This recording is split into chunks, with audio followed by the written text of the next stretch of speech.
Sudah bisa share saya sebelum share. Oke, sudah bisa lihat screen saya ya sekarang ya.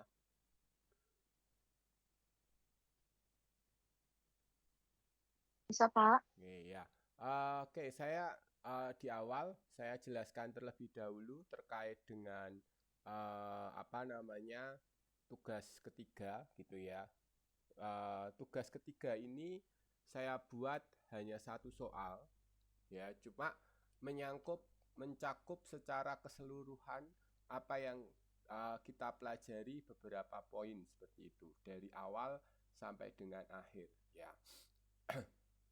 Nah, yang pertama, jadi tugas tiga itu saya minta dikumpulkan paling lambat 11 Juni, jadi 1 minggu gitu ya. Dan tidak ada pengumpulan setelah itu karena setelah itu harus direkap ya. Jadi diharapkan teman-teman bisa mengerjakan secara on time atau tepat waktu. Jadi pengumpulannya tidak mundur seperti itu. Karena saya juga harus merekap nilai dan menyerahkannya atau melaporkannya kepada UT Pusat. Oke, nah yang soal tugasnya ya seperti yang sudah saya upload dari hari Kamis yang lalu ya. Jadi uh, kita diminta untuk membuat sebuah inovasi jasa ya. Bisa inovasi ini untuk mengembangkan jasa yang telah ada sekarang. Oke, nah di mana ya nanti mungkin diberi penjelasan sedikit yaitu kenapa kok ini perlu diinovasi. Ya itu juga bisa menjadi bahan pertimbangan bagi saya untuk melihat seperti itu. Ya, misalkan seperti itu. Nah, terus setelah itu berikan beberapa penjelasan dan diskusi gitu ya tentang aspek-aspek yang ada di dalam jasa yang sudah kita pelajari. Misal yang pertama mencakup 5 poin aja yang saya rasa cukup untuk menggambarkan itu. Yang pertama adalah strategi marketing mix. Yang kita tahu bahwa marketing mix di dalam jasa kemarin kan ada price ya kan, terus ada produknya ya kan, terus ada promosi ya, promosi Place, place product, ya, promotion. ya kan. Nah itu jadi ada beberapa beberapa hal gitu ya terkait dengan strategi marketing mix yang ada. Oke, nah itu silahkan nanti apa namanya bisa dirangkum atau dibuat secara gambarannya seperti itu ya. Itu yang pertama. Yang kedua itu adalah kendala-kendala dalam keterbatasan kapasitas. Misalkan seperti kita tahu kemarin beberapa minggu yang lalu kita juga sudah mempelajari ada keterbatasan kapasitas. Ya, misalkan karyawan. Contohnya kalau karyawan itu kalau misalkan ada di ini apa namanya uh, apa salon misalkan, ya kan? Itu hairdressernya ataupun uh, apa tukang potongnya ya itu hanya terbatas beberapa aja.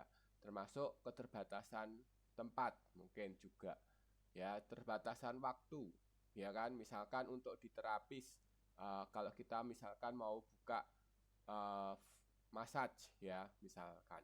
Nah, itu kan juga keterbatasan waktu. Nah, bagaimana ya kendala-kendala semacam ini bisa dijelaskan. Oke, jelaskan aja kenapa kok ada keterbatasan di karyawan, bla bla bla bla bla bla.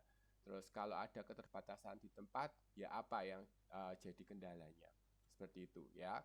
Terus yang ketiga itu adalah mengantisipasi ya bagaimana kita mengantisipasi misalkan ada keterbatasan kapasitas seperti itu.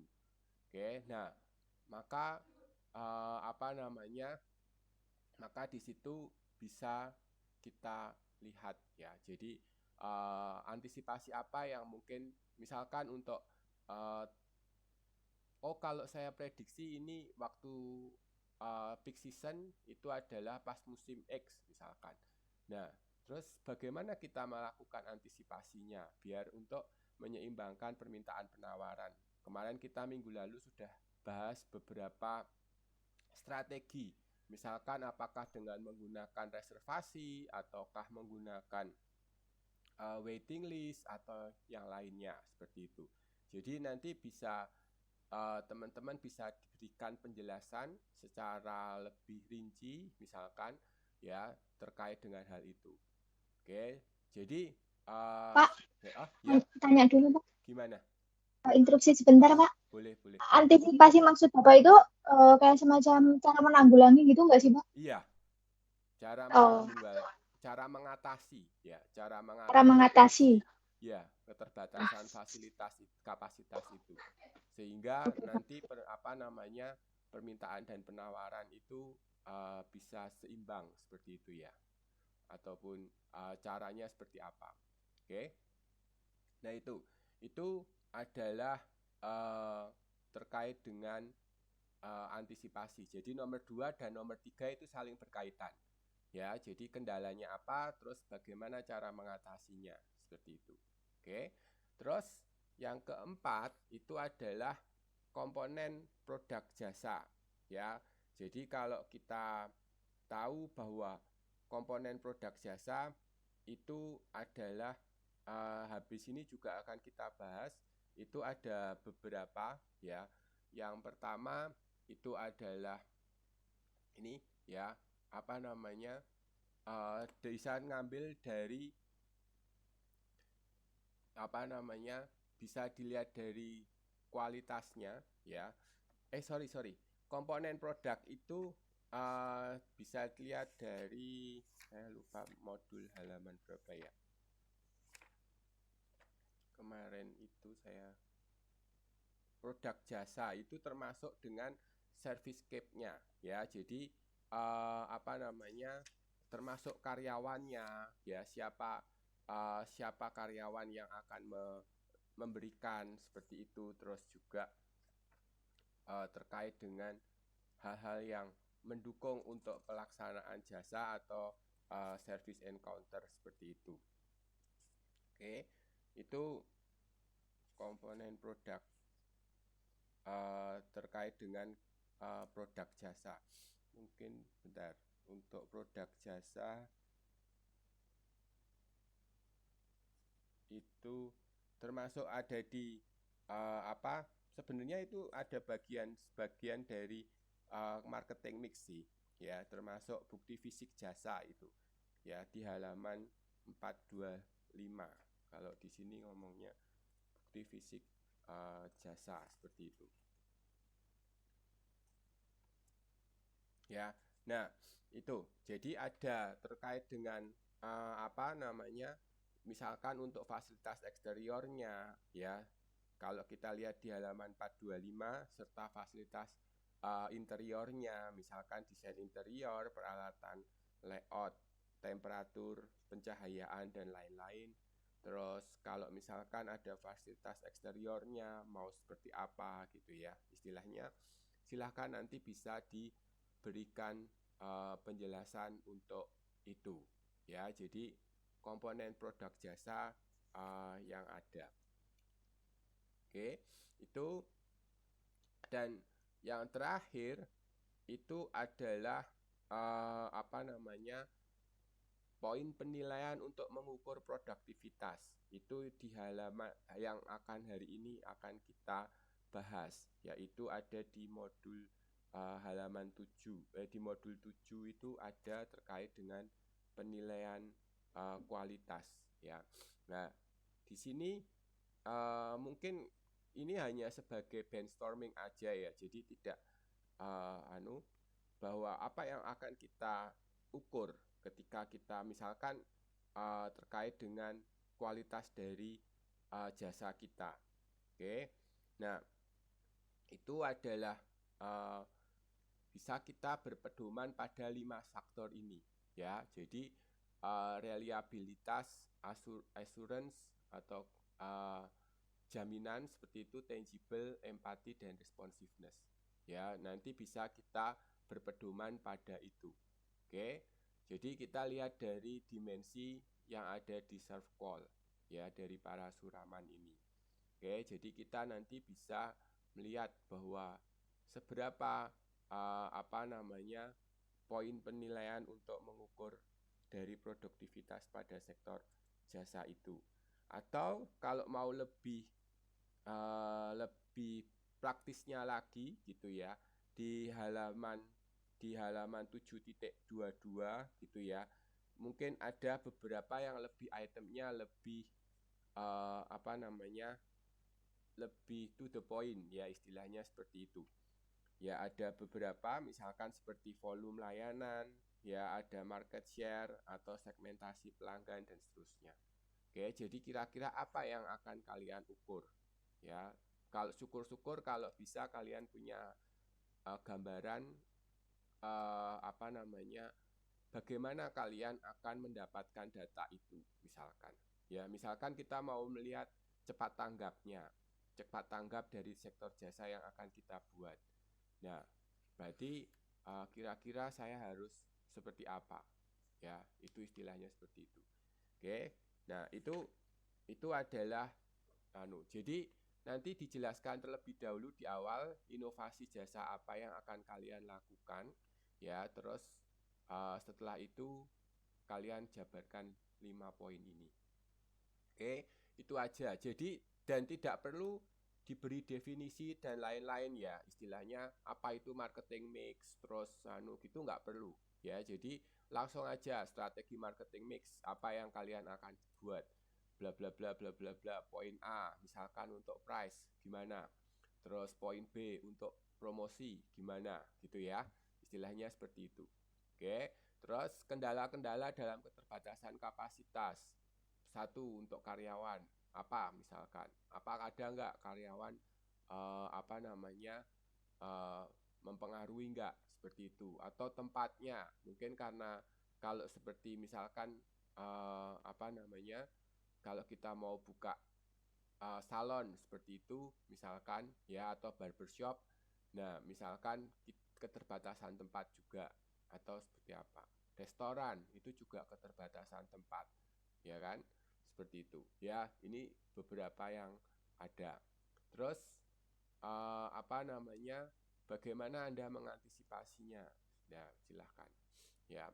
Dan komponen produk jasa apa, komponen produk jasa termasuk diantaranya ada di situ servicescape-nya ya. Dan terakhir poin penilaian untuk mengukur produktivitas, kira-kira apa yang bisa dilakukan untuk mengukur itu gitu ya, termasuk mungkin kualitas mengukur untuk kualitas jasa yang diharapkan seperti itu. Oke, itu jadi nggak perlu tapi lebih ke praktisnya ya, jadi praktikalnya aja. Jelas sampai sini ya. Jadi kita lebih ke aplikasi hari ini, tugas ketiga ini ya, merangkum semua apa yang kita pelajari sehingga bisa digunakan, diaplikasikan seperti itu. Dan harapannya tidak ada tugas yang sama ya kan. Jadi kan pasti tiap orang punya pemikiran yang berbeda-beda ya, punya pemikiran dan punya konsep yang berbeda-beda. Nah, silahkan kalian berkreasi, kreativitasnya digunakan untuk berkreasi, mencari inovasi jasa yang bisa kita lakukan seperti itu. Oke, jelas?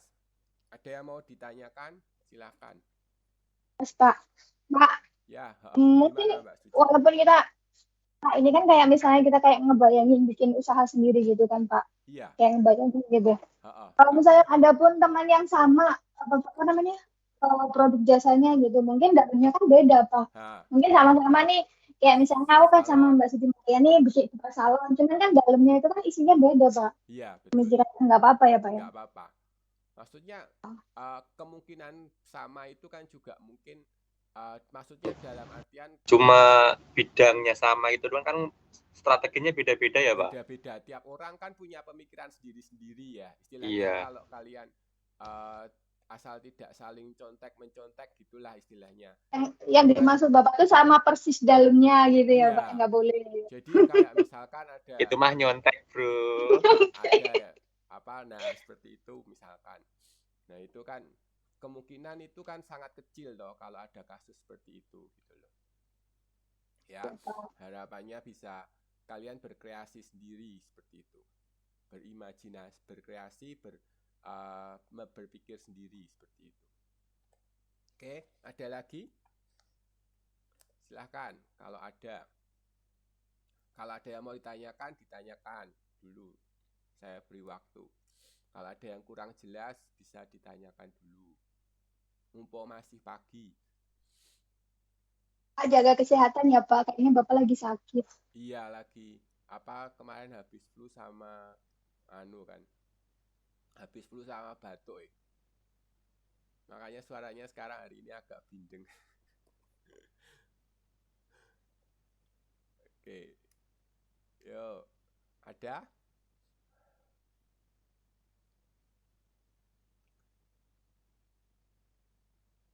Silakan kalau ada.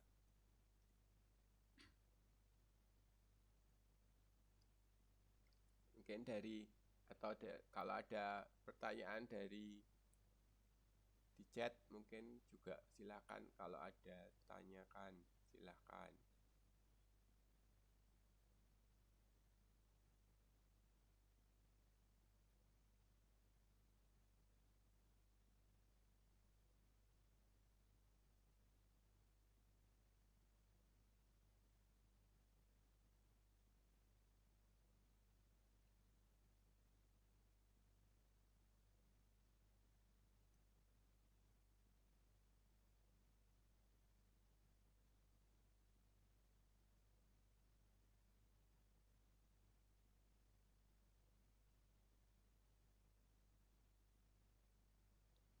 Sudah jelas semua berarti ya? Oke, kalau sudah jelas semua silahkan nanti dikerjakan dan dikumpulkan tepat waktu gitu ya. Jadi biar bisa saya selesaikan seperti itu. Oke, itu aja. Kita akan lanjutkan ya, nanti kalau misalkan ada pertanyaan boleh silahkan di grup gitu ya, ditanyakan kalau ada yang kurang jelas atau apa. Dan nggak sama gitu ya, kalau misalkan ada yang mau tulis tangan, kadang ada beberapa yang terkendala dengan alat juga boleh ya. Yang penting tulisannya jelas atau tulisan tangannya bisa dibaca gitu ya. Dan pakai pulpen, jangan pakai pensil, karena kalau pakai pensil itu kadang nggak kelihatan ya, kalau di foto gitu kadang kurang tebel ya, istilahnya seperti itu. Tapi kan kalau pakai pulpen juga mending gitu. Oke, itu ya. Oke, nah sekarang kita akan berlanjut ke kualitas dari pelayanan serta bagaimana kita mengukur dari produktivitas di sektor jasa gitu ya. Nah, pada kualitas jasa gitu ya, kalau kita berpikir tentang kualitas ya, maka biasanya orang itu sudah membangun terlebih dahulu ekspektasi. Nah, ini yang biasanya terjadi. Misalkan ya, saya mau pergi ke suatu restoran. Oke, terus misalkan restoran ini terkenal ya istilahnya, dan sangat banyak pelanggannya sampai antri misalkan. Oke, misalkan kalau di Taiwan Din Tai Fung lah ya, salah satunya. Di Indonesia juga ada sih kalau Din Tai Fung itu. Oke, terus nah orang akan membangun ekspektasi ya kan, orang akan membangun ekspektasi dari apa yang dia akan terima seperti itu. Mungkin wah nanti berarti karyawannya pasti akan rapi-rapi, menggunakan bajunya rapi, pelayanannya ramah, Terus itu yang pertama. Terus makanannya juga pasti akan enak-enak gitu ya, karena di sana eh, ini terkenal Sudan seperti itu. Terus setelah itu eh, dia akan membuat ekspektasi-ekspektasi lain. Nanti berarti apa saya bisa mencoba makanan ini dan saya akan dilayani oleh oleh karyawan seperti itu, oleh pelayannya. Oke. Nah, dan lain-lain. Nah, ini adalah ekspektasinya. Jadi dia akan, kalau kita kembali ke customer journey yang beberapa minggu lalu kita sempat bahas di awal-awal, itu adalah ini terjadi di ya kan, pre-purchase, atau sebelum kita menggunakan atau sebelum kita membeli produk jasa itu. Oke. Nah, setelah itu ya, setelah ekspektasinya itu muncul, ya, dia akan datang ke sana, ya kan. Nah, maka dia akan datang dan dia akan mencobanya, ya kan, sehingga dia akan mendapatkan confirmation atau disconfirmation. Ya, kalau kita bilang ekspektasi, terus setelah itu konfirmasi atau diskonfirmasi, ya, atau outcome-nya apa. Nah, dari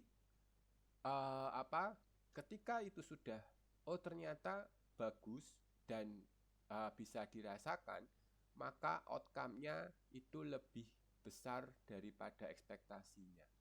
Nah, maka di sini kualitas jasanya berarti sudah bagus. Istilahnya seperti itu. Ya, itu misalkan salah satu atau beberapa gambarannya seperti itu. Oke. Jadi ada outcome, ya, dan ada ekspektasinya. Oke. Nah, inilah yang dilihat oleh si Parasuraman, ya, terkait dengan serve qual, ya, yang seringkali kita gunakan terutama untuk sektor jasa. Jadi ada tangible, ya, ada komodalnya, itu ada tangible, ya, kemampuan penyedia jasa dalam menunjukkan eksistensinya kepada pihak eksternal, dan reliabilitas atau reliability, ya, atau kehandalan, kemampuan perusahaan untuk memberikan pelayanan sesuai dengan yang dijanjikan secara akurat dan terpercaya. Oke. Dan yang ketiga itu adalah responsiveness, ya, bagaimana kita kecepatan untuk merespons, ya, dan memberikan pelayanan kepada pelanggan kita, ya, dan terkait dengan penyampaian informasi yang jelas. Terus yang keempat itu adalah assurance atau penjaminan seperti itu, ya. Bagaimana pengetahuan, kesopan santunan, ya, kemampuan para pegawai perusahaan untuk menumbuhkan rasa percaya para pelanggan kepada perusahaan. Oke. Dan yang terakhir itu adalah empati, ya, memberikan perhatian yang tulus, bagaimana penyedia jasa memberikan perhatian yang baik kepada pelanggan. Nah, ada 5 komponen itu atau 5 komponen yang digunakan di dalam serve qual. Reliabilitas, assurance, terus tangibles, empati, dan responsiveness. Oke, ya, jadi ada 5 yang digunakan. Oke, itu. Nah, harapannya dengan seperti itu, gitu ya, maka kita bisa membangun konsumen, ya, sehingga konsumen itu bisa puas terhadap apa yang kita punya, seperti itu. Karena apa? Karena kita itu sangat lebih susah ya mendapatkan konsumen baru, ya itu harganya itu lebih mahal. Istilahnya bisa 5-25 kali lebih usaha yang harus kita lakukan, dan juga biaya yang kita berikan untuk mendapatkan satu konsumen baru itu lebih mahal daripada kita merawat konsumen yang ada. Nah, harapannya ketika kita bisa seperti ini, maka kita bisa menanggung, kita bisa istilahnya membuat ya atau merawat ya konsumen kita. Ya, karena sudah ada di situ gitu ya, sudah ada dan tinggal kita layani. Ya, harapannya seperti itu. Maka bagaimana kita tangible, reliabilitas, terus responsiveness, assurance, dan empati. Itu yang harus kita jaga untuk itu. Nah, kalau menurut teman-teman nih sekarang, dari 5 ini contoh yang bisa coba sekarang deskripsikan satu produk jasa bebas gitu ya. Bisa di Taiwan, bisa di Indonesia, atau bisa di daerahnya teman-teman, daerah asal misalkan. Terus deskripsikan 5 komponen tadi. Yo, silakan. Mungkin ada yang mau memberi contoh. Atau kalau dari buku itu juga.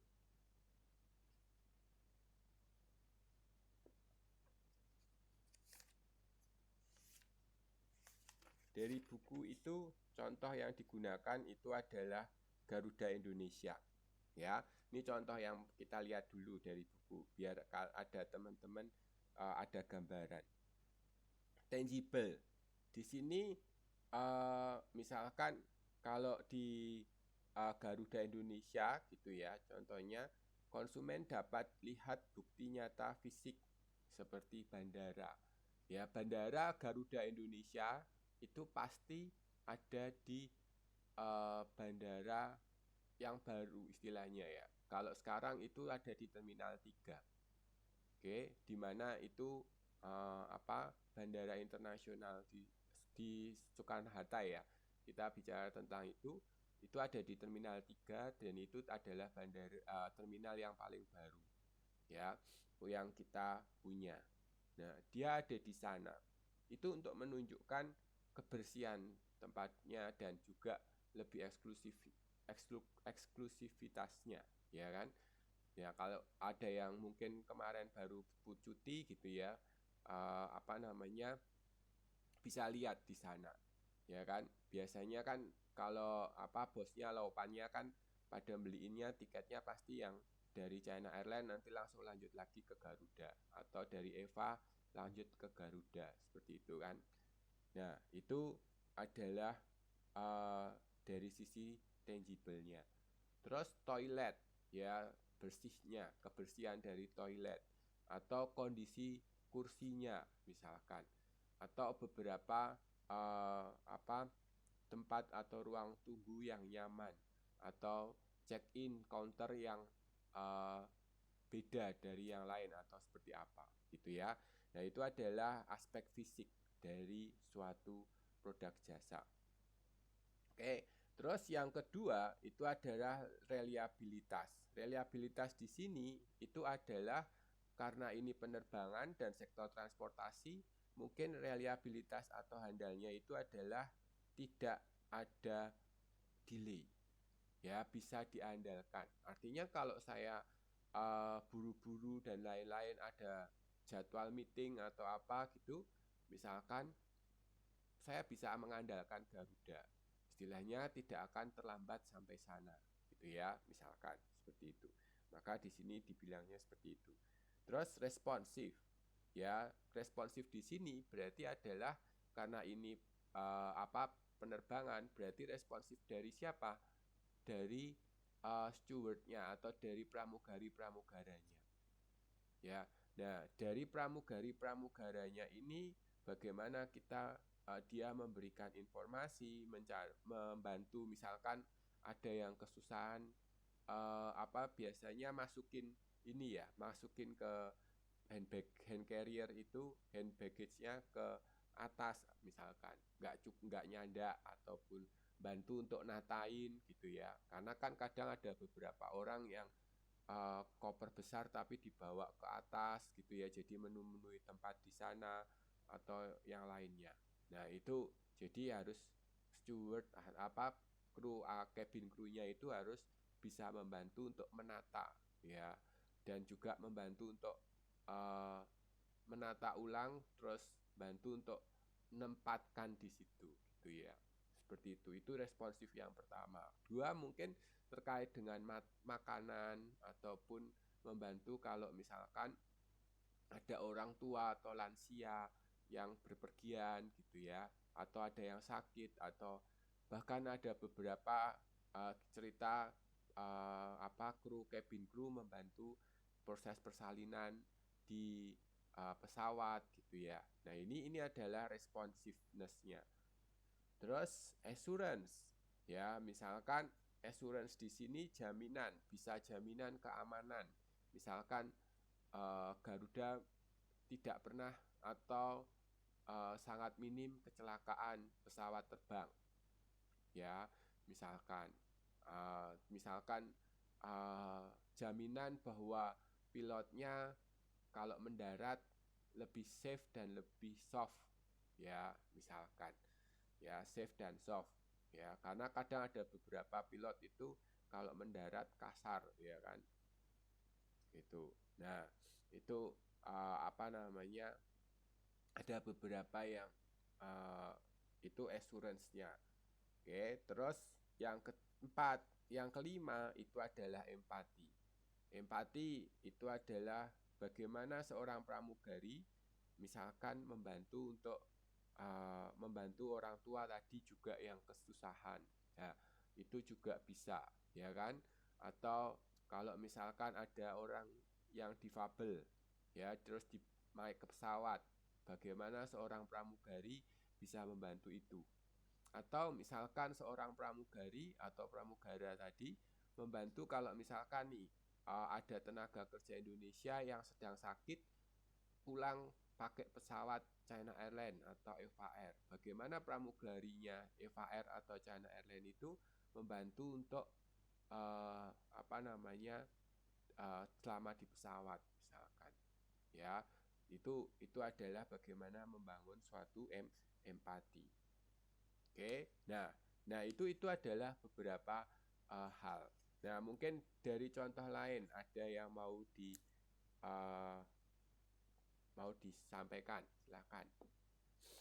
Kalau yang teman-teman sudah pernah alami sendiri. Yo, ada?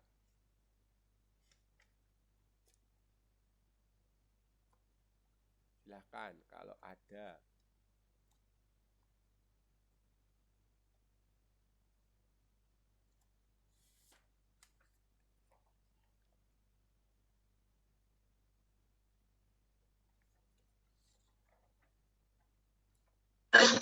Pak, Ya, yo, Pak, Mbak Siti. ini dong Pak, minta lihat slide yang sebelumnya Pak, yang 5 komponen itu Pak. Nih. 5 slide-nya itu. Ini? Kok saya nggak kelihatan ya?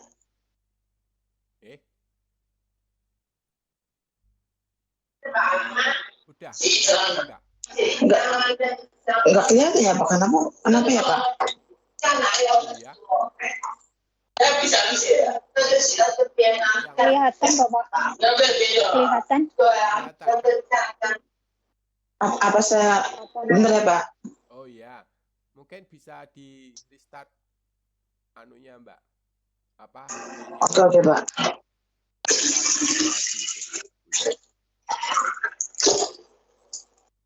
Yo, siapa yang mau share? Silahkan, boleh bebas. Boleh terkait jasa apapun gitu ya. Yang Atau kalau ada yang buat tugas gitu, mau di-share juga silahkan, nggak masalah. Istilahnya bagaimana dia mempunyai gambaran misalkan tentang jasa X atau jasa Y atau apa.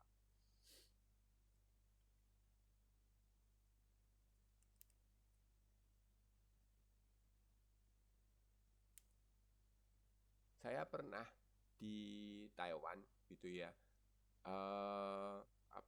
pada awal-awal dulu gitu. Itu kan waktu itu pertama kali saya datang ke Taiwan ya, dan di situ kan winter ya. Itu kan kondisi awal saya cukup dingin. Hsinchu itu kan anginnya kenceng ya. Terus kalau udah angin gitu tambah hujan, jadi kayak semribit banget. Nah pada saat Pak, itu, saya pengen silakan, coba, Pak.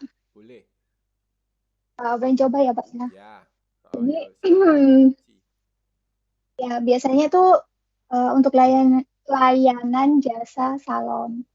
Jadi biasanya tuh layanan jasa salon yang ada di Taiwan itu mereka kan lebih kayak mementingkan untuk namanya kayak kebersihan, terus mungkin agak berbeda sama di Indonesia gitu lah layanannya. Jadi untuk tangible-nya, tangible untuk aspek fisik, di sini kan konsumen dapat melihat bukti nyata tampilan fisik gitu ya Pak. Kalau untuk layanan salon itu biasanya tuh lebih salon yang bersih, terus memiliki fasilitas yang lengkap seperti kayak toilet yang bersih, terus ada juga kayak kantin buat kantin kantin konsumen buat nunggu antrian. Kalau misalnya biasanya kan pakai kayak janji gitu. Misalnya antrian dia tuh belum belum sampai gitu. Biasanya kan kita bisa kayak makan dulu, minum dulu gitu. Disediain untuk tempat untuk makan-makan atau minum-minum kantin kecil gitu. Oke, terus Biar konsumennya merasa nyaman. Terus reliability, pelayanan yang memberikan kenyamanan, kehandalan, konsumen merasakan kenyamanan dalam hal ketepatan waktu. Kalau di sini untuk layanan salon itu memberikan rasa nyaman dan kepuasan atas pelayanan tersebut karena mereka tuh memberikan misal di situ kayak ada profesional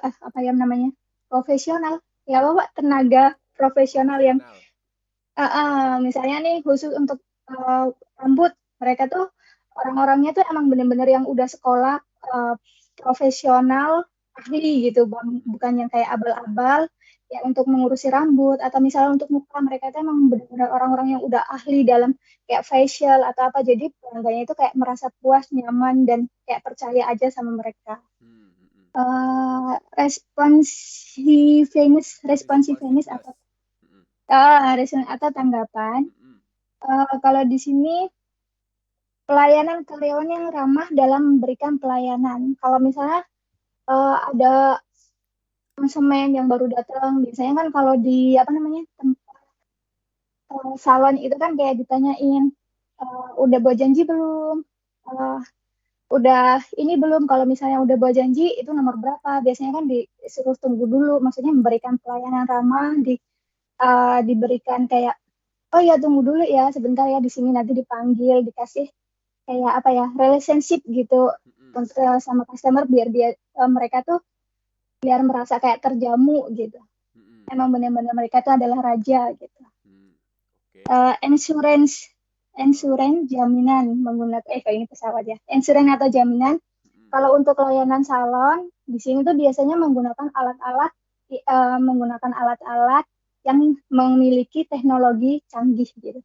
Kayak mereka tuh memiliki teknologi yang lebih canggih sehingga kayak misalnya perawatan rambut kayak untuk spa atau perawatan rambut itu teknologinya lebih bagus, jadi kayak hasilnya lebih bagus aja, bikin kayak kita percaya gitu Pak. Harganya kan agak mahal memang kan kayak gitu. Terus apa lagi nih? Empati. Di sini untuk perawatan salon, karyawan menawarkan bantuan ke konsumen apabila konsumen tuh terlihat kayak bingung gitu Pak. Dia tuh kayak rasa bingung aku tuh mau diapain gitu. Misalnya pengen potong rambut seperti apa sih? Pasti kan karyawan tanya, lebih bagus kayak gini nih modelnya, muka yang seperti ini, rambutnya tuh kayak gini. Terus misalnya untuk perawatan mukanya tuh kayak gini. Misalnya ada flek atau jerawat, lebih baik menggunakan perawatan yang kayak gini gini. Maksudnya dikasih tahu secara kayak konsul gitu, Pak. Jadi apa customernya itu, oh dia tahu aku tuh bakal, oh ya untuk rambut muka aku kayak gini, ya udah dipotong ini aja karena dikasih kayak saran-saran gitu. Oke. Kayak gitu, Pak. Oke, good. Terima Ya. kasih, Pak. Yo, makasih Mbak Suci ya. Itu bisa. Jadi salon gitu ya. Mungkin sekarang itu salon itu ada beberapa yang jadi kita bisa hairdressernya misalkan seperti itu tahu tentang kondisi rambut. Jadi misalkan kalau ini rambutnya kok rontok, coba dipotong seperti ini atau apa, misalkan bisa diberikan beberapa saran ya, ataupun tadi kalau misalkan dengan kondisi muka seperti ini gitu ya, kotak misalkan, mukanya kotak, potong rambutnya model seperti ini. Nah, itu bisa. Oke, good. Terus assurance, misalkan jaminan bahwa dia misalkan seorang hairdresser di situ sudah pernah di training sebelumnya. Terus memiliki kompetensi sertifikasi misalkan seperti itu, atau apa yang bisa dilakukan gitu ya. Nah, itu bisa. Oke, good. Ada lagi? Yuk, silahkan. Nah, kalau saya waktu awal-awal itu melanjutkan yang tadi gitu ya. Nah, kalau tadi di depan NTHU itu kan ada massage ya. Massage di Taiwan namanya Fan Massage apa-apa gitu ya. Nah, itu salah satu terapisnya tahu kondisi saya sedang nggak enak badan karena perubahan cuaca di Hsinchu yang mendadak seperti itu. Akhirnya waktu itu ditawarin untuk dibekam ya, bener-bener kayak bekam di Indonesia itu, bulat-bulat gitu. Jadi ditaruh di punggung gitu, terus wah kamu lagi nggak enak ya gitu kan, terus dikasih itu. Nah, itu juga salah satu yang cukup menurut saya dari sisi empatinya dapat gitu ya, karena dia tahu kondisi saya, karena waktu itu benar-benar permulaan dan pertama kali sekali di Hsinchu gitu ya, kondisinya lagi ngedrop dan saya butuh itu ya. Itu yang pertama. Yang kedua itu dari sisi responsifnya juga bagus ya kan, dan kita juga bisa reliabilitasnya juga bisa dapat nih, serta assurance pasti karena dia sangat kompeten kan bagi kita. Dia bisa tahu gitu ya, tidak hanya pijat biasa, tapi dia benar-benar tahu kondisi fisik orang. Nah, itu salah satu, meskipun tangible-nya kalau menurut saya panti pijat di Taiwan itu kan biasa aja ya. Bahkan kalau kita lihat kondisinya malah terbuka seperti itu ya. Kalau kita yang biasa kita tahu kan di etalase seperti itu gitu kan. Artinya terbuka gitu. Nah, itu tangibilitasnya kalau di Taiwan. Oke. Nah, dari situ saya membangun, berarti orang ini bagus. Dan saya juga suka di situ. Ya. Oke, itu salah satunya. Terus itu cerita pengalaman tadi. Nah, mungkin apalagi ya, kalau di Taiwan itu mungkin jasa yang pernah saya rasakan lagi kalau pengiriman. Saya Pak. Yuk, silakan Mbak Siti. Ya. Kalau saya menciptakan kualitas jasa kayak rumah sakit gitu Pak. Boleh. Kan waktu itu kan dulu kan saya ngantar nenek ke rumah sakit kanker ya Pak, rumah sakit kanker di Taiwan. Dari sisi tangible itu rumah sakitnya itu bener-bener bersih banget. Walaupun emang rumah sakit di Taiwan kan memang udah bersih ya Pak ya. Tapi itu rumah sakit kanker itu bener-bener bersih, rapi gitu pokoknya Pak. Nggak urakan gitu. Maksudnya rumah sakit yang kita lihat sekarang rapi segitu, itu ternyata rumah sakit kanker itu lebih rapi, lebih bersih dari yang sekarang lihat Pak. Dari sisi tangible ya. Nah terus dari sisi empati ya Pak, dari sisi empatinya dia itu apa namanya respon banget gitu Pak terhadap orang tua kan bawa nenek ya. Nenek kan apa namanya orang tua kan cepat capek gitu Pak ya. Kalau berdiri lama kan, nah dia tuh sengaja bawain kursi duduk gitu walaupun emang udah ada tempat duduk tapi kan apa namanya tempat duduknya itu nggak banyak gitu loh. Nah terus dia itu menyediakan tempat duduk khusus buat nenek saya gitu supaya duduk nyaman gitu dari sisi empati. Nah terus dari sisi yang lainnya itu dari sisi asuransi ya. Si dokter sama perawatnya itu benar-benar apa namanya mengurusin pasien itu sampai tahu ini nih jadi kamu harus apa namanya pengobatan terapinya itu sampai kayak gini, maksudnya sampai benar-benar sembuh gitu loh Pak. Dari sisi asuransinya cincin.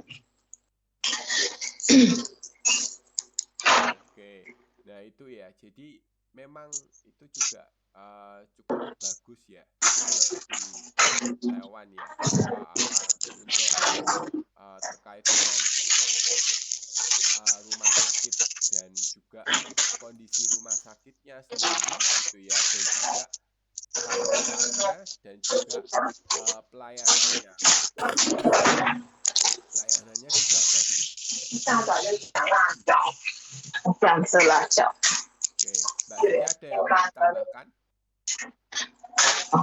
Udah jadi Bapak, nggak enak ada majikan itu Pak. Oh ya, siap. Makasih Pak. Oke, yuk.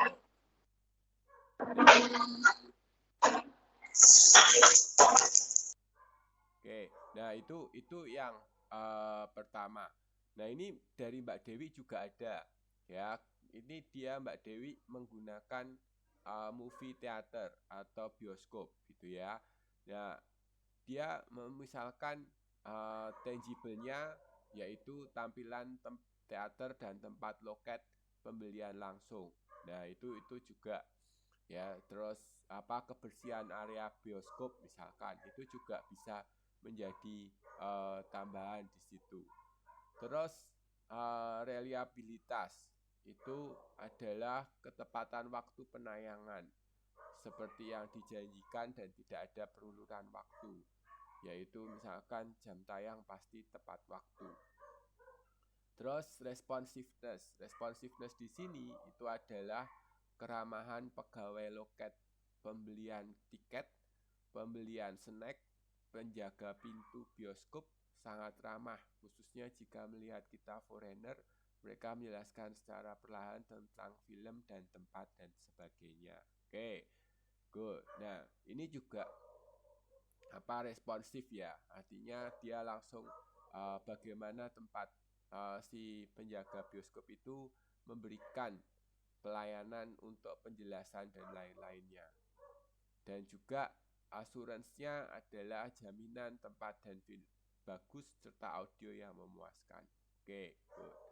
Dan yang terakhir itu adalah empati. Empatinya adalah film mana maka tulus karyawannya menawarkan saya menyukai film genre apa dan di jam berapa. Jadi ada suatu untuk membantu gitu ya. Membantu orang kira-kira nih kalau ada sekarang film apa yang kira-kira bisa bisa saya beri, saya nonton seperti itu. Misalkan saya ingin nonton di VS Show, ya kan. Sekarang ini filmnya Spider-Man misalkan. Nah, ini film apa atau Spider-Man-nya itu gitu ya. Jadi bisa dibantu untuk itu. Ya, diberikan penjelasan. Oh, ini tentang Spider-Man tapi kartun. Oh, seperti itu. Suka nonton kartun enggak misalkan, ya. Atau kalau enggak nonton action. Nonton actionnya apa dan seterusnya. Nonton action misalkan nonton Fast Furious misalkan. Nah, misalkan seperti itu. Nah, itu adalah beberapa hal. Cuma nggak tahu ya, saya sempat nonton di Taiwan, di bioskop Taiwan. Cuma memang kalau saya bandingkan dengan di Indonesia, nggak tahu sih, di Cincu sih saya waktu itu di Viet Show di Big City ya. Memang kalau menurut saya nggak tahu sih, kalau dari sisi tempat duduk di sana lebih kecil dan lebih keras ya dibanding dengan di Indonesia ya. Terus dari sisi seperti itu. Nggak tahu, kalau saya belum pernah nonton di Taipei ataupun misalkan kayak di Ximen itu kan ada ya, atau di tempat yang lain, misalkan di mall lain atau saya belum pernah. Tapi kalau yang saya bandingkan dengan yang ada dengan kondisi di Big City-nya di Hsinchu itu ya menurut saya kadang lebih mending saya nonton di Indonesia, kadang seperti itu. Ya, dengan harga sama 300-an. Itu bagi saya sendiri, pribadi saya. Kalau di Hsinchu sih. Ya, mungkin kalau di yang lain di Taipei lebih bagus sekali. Kalau Mbak Itu Dewi Pak. gimana? Iya. Saya kan pernah beberapa nonton bioskop tuh di berbagai kota ya Pak ya. Di Taipei pernah, di Taoyuan sama di Hsinchu juga kan Pak. Kebetulan saya juga di Hsinchu gitu. Nah, untuk yang di Taipei itu emang lebih gede Pak. Tempatnya lebih luas. Nah, di Taoyuan itu ada lebih sempit banget Pak, lebih kecil gitu loh. Nah, untuk di Big City jatuhnya berarti lebih sedang gitu Pak. Tidak lebih besar dari Taipei, yang di Taipei, dan tidak lebih kecil dari yang di Taoyuan. Yang di Taoyuan itu, iya. Di Big Jadi City sepertinya di berarti Taiwan, pernah kan Mbak di Viet Show itu ya, yang di lantai iya, 3 atau lantai berapa itu? di lantai 4 Pak. Lantai 4 ya? Iya, iya. Oh. Kemarin Pak baru. Oh iya. Oh, suka Iya. nonton ternyata. The Little Mermaid Pak. Oh, Little Mermaid. Iya. Arielnya iya. jadi kontroversi ya? Iya Pak, tapi so far pas saya nonton trailernya sih, saya juga kurang begitu begitu excited gitu, kayak karena kan sejauh ini kan yang kita tahu Ariel itu kan rambutnya merah gitu Pak ya, merah menyala gitu kan. Tapi pada saat saya nonton langsung itu benar-benar mungkin karena kualitas audio yang tadi saya ceritakan juga sih Pak. Terus kayak mungkin tempatnya juga ya Pak ya mendukung gitu. Jadi benar-benar puas banget gitu loh Pak. Ternyata tuh tidak sejelek yang ada di pikiran saya gitu. Ternyata melebihi dari ekspektasi saya gitu. Ketika saya lihat trailernya, oh kayak gitu doang kan Pak. Tapi pas nonton movie-nya itu ternyata lebih bagus gitu Pak.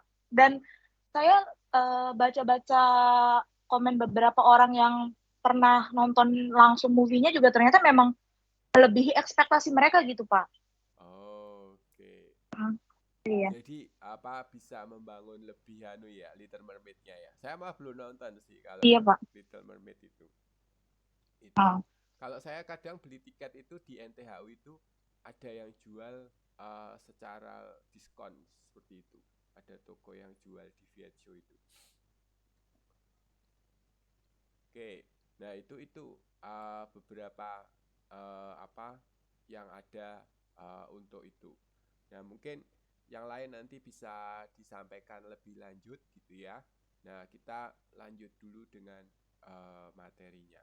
Atau kalau ada yang mau tulis di chat silahkan. Ya, seperti Mbak Dewi ini juga tetap akan saya perhitungkan.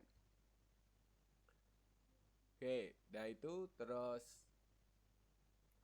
Nah, jadi ketika kita berbicara itu pasti ada gap. Ya, gap atau kesenjangan. Ya, yang pertama karena tadi kan ada outcome sama ekspektasi. Nah, maka yang pertama ada perbedaan persepsi antara penilaian pelayanan ya menurut pengguna jasa dengan persepsi manajemen mengenai harapan pengguna jasa. Ya, misalkan riset pemasaran merupakan alat jadi karena misalkan riset pemasaran yang merupakan alat utama untuk mengetahui harapan dan persepsi konsumen terhadap penawaran jasa.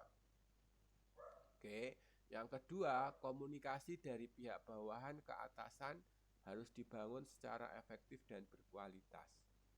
Nah, ini terjadi ya tadi karena adanya pengguna jasa dan persepsi manajemen itu yang berbeda.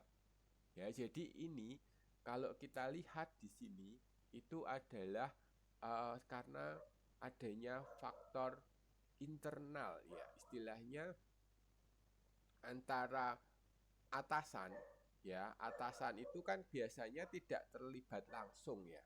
Karena dia yang melakukan desain dan lain-lain, tapi dia yang dia yang tidak terlibat langsung seperti itu, ya kan? Nah, di sini ada antara pengguna jasa dan persepsi manajemen. Ya, jadi ini adalah ada di atasannya dan di sini adalah pengguna jasa. Oke, nah ini adalah ada gap di situ. Ya, itu yang gap pertama.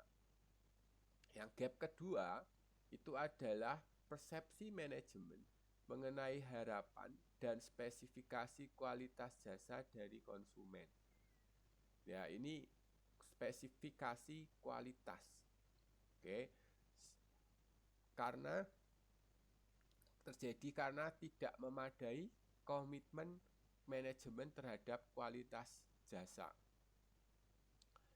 Tidak adanya penetapan tujuan sehingga dapat meningkatkan kinerja perusahaan. Dan yang ketiga, penetapan tujuan yang pasti sehingga dapat meningkatkan kinerja perusahaan. Nah, di sini yang terjadi adalah di internal dari manajemennya. Ya, internal manajemen antara harapan yang dia mau ya dan spesifikasi dari konsumen. Oke, mungkin bisa terlalu tinggi, bisa terlalu rendah. Ya, harapannya misalkan aku cukup melayani di level ini. Tapi ternyata konsumennya bisa nggak usah terlalu mahal, terlalu yang wah-wah atau seperti apa, pakai yang sederhana aja. Atau wah saya pingin melayani memberikan yang minta karyawannya memberikan yang di sini. Nah, ini adalah beda hal ya, beda seperti itu. Maka itu adalah salah satunya. Ya, biasanya kalau kita melayani orang yang high class atau itu biasanya ada di sini. High class profile. Ya kan? Orang-orang yang penting dan lain-lain gitulah. Kita istilahnya memberikan yang berbeda seperti itu. Sehingga spesifikasi kualitas jasanya itu pasti akan dibuat tinggi, harapannya juga tinggi seperti itu. Oke, nah itu adalah persepsi manajemen yang pertama. Itu yang kedua adalah spesifikasi dari kualitas. Yang ketiga itu adalah cara penyampaian. Nah, kalau sudah cara penyampaian di sini, berarti ini adalah frontline.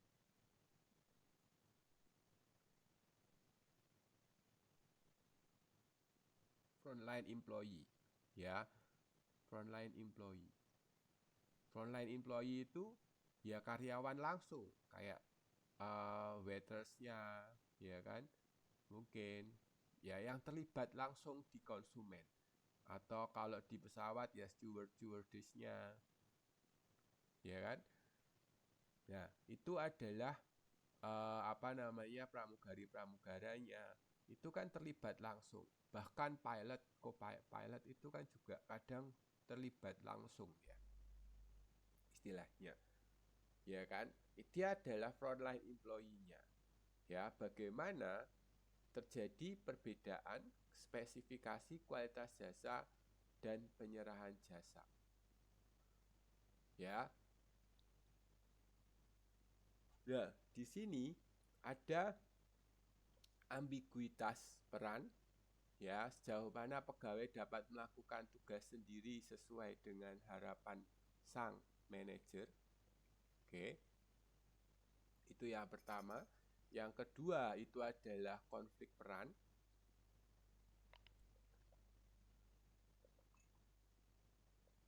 Sejauh mana pegawai meyakini bahwa mereka tidak dapat memuaskan semua pihak. Yang ketiga, kesesuaian pegawai dengan tugas yang harus dikerjakan. Ya. Dan keempat itu adalah kesesuaian teknologi yang digunakan pegawai. Ya. Sistem pengendalian dari atasannya. Serta sejauh mana pegawai merasakan kebebasan atau fleksibilitas untuk menentukan cara pelayanan. Istilahnya si manajer atau atasan itu sudah menetapkan ini segini. Ya. Nah, tapi sama pegawai misalkan harus apa aja yang dikerjakan dan lain-lain sudah ada listnya. Tapi belum tentu sama karyawan dilakukan. Ya kan? Nah, itu adalah salah satunya. Ya. Misalkan entah itu karena bagaimana pegawai dan manajemen meneruskan tujuan bersama dalam memuaskan pelanggan secara bersama-sama dan terpadu, atau sejauh mana pegawai merasakan kebebasan atau fleksibilitas untuk menentukan cara pelayanan. Ya, itu ada beberapa memang yang terjadi. Ya, beberapa hal yang bisa terjadi. Ya, maka kita itu sebagai, misalkan besok kita sudah punya usaha sendiri gitu ya, teman-teman ada yang misalkan buka bengkel. Ya, bengkel pertama kali datang harus ditanya bla bla bla bla bla bla apa aja keluhannya, terus apa dan lain-lain. Setelah itu nanti kita fotokopi STNK-nya. Setelah itu baru nanti kita dapat minum dan lain-lain. Ya, biasanya kalau di Indonesia itu di AHAS gitu ya. Itu standar pelayanannya kalau kita servis motor misalkan di AHAS gitu ya. Dia punya standar yang sama untuk tiap-tiap cabang atau tiap-tiap servis motor seperti itu. Dia sudah membuat desain seperti itu. Oke, nah ini yang juga sama. Atau kita datang ke McD. Ya, misalkan kita datang ke McD di Taipei, di Taoyuan, di mana ya, di Hsinchu ataupun di Kaohsiung misalkan, sama pelayanannya. Standar pelayanannya sama. Ya kan?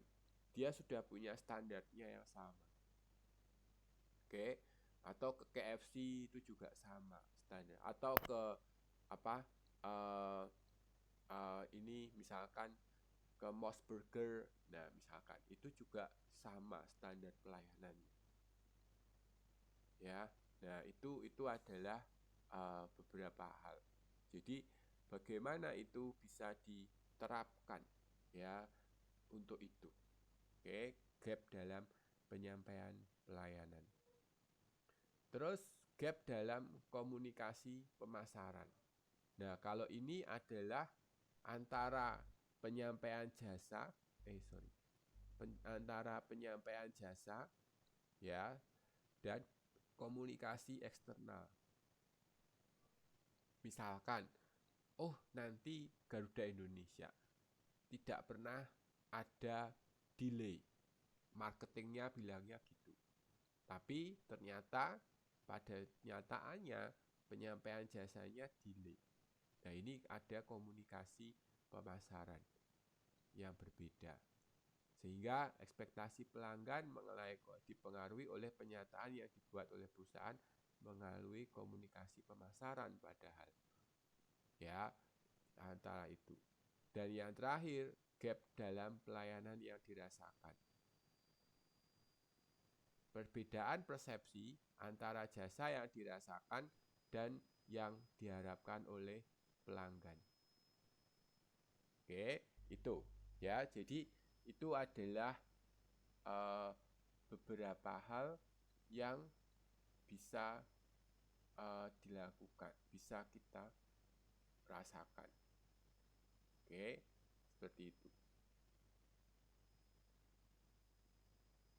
Nah, sehingga kalau kita lihat di sini ya, maka kita konsumen itu mempunyai ini di sini dari sisi konsumen.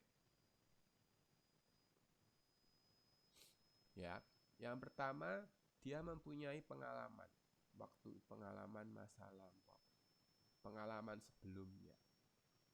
Ya. Nah, pengalaman sebelumnya dan juga kebutuhannya, oke, dan bagaimana word of mouth atau komunikasi antar orang gitu ya, ataupun review dari teman dan lain-lain membantu untuk membangun ekspektasi. Ya kan? Makanya kadang misalkan kita mau wisata ke Kilung gitu ya. Misalkan kita mau wisata ke Kilung. Itu. Terus di sana nanti kalian akan melihat ini pantai gitu ya. Bukan pantai ya, kayak laut seperti itulah istilahnya kan, di sana ada seperti itu. Ya, nanti di sana seperti ini. Ya, terus oke. Nah, itu sudah ada ekspektasinya. Ya, karena sekalian sudah melihat dari misalkan di sini word of mouth. Ini termasuk ada peran dari sosial media. Oke. Seperti itu. Terus dari pengalaman lampau, saya pernah dulu wisata ke yang lainnya dan lain-lain. Nah, ini adalah pengalaman sebelumnya. Kalau itu, tapi juga mungkin gitu ya, kalau kalian sudah pernah berkunjung ke Kilung sebelumnya, ya, maka akan membantu. Kayaknya nggak segini deh, gitu ya. Itu seperti itu. Ya, kadang saya rasa gitu ya, bukannya menjelekkan ataupun menjelekkan Taiwan atau mengunggulkan Indonesia gitu ya, tapi istilahnya kadang marketing atau saya mikir komunikasi eksternalnya pariwisata Taiwan itu sungguh lebih bagus ya. Jadi bisa membangun ekspektasi orang itu sangat bagus gitu ya, istilahnya satu itu. Dan dua, kalau di Taiwan itu memang pariwisata ditata dengan baik ya, istilahnya jalur transportasi bisnya ataupun menuju ke sana, bahkan sampai di daerah kota kecil pun seperti Hualien County itu bis sangat nyaman. Itu saya akui gitu ya. Dan tepat waktu bisnya. Ya, kalau kita misalkan mau ke Hualien ke yang itu sampai atas itu ya, sampai paling ujung mentok itu. Nah, Taroko, Pak.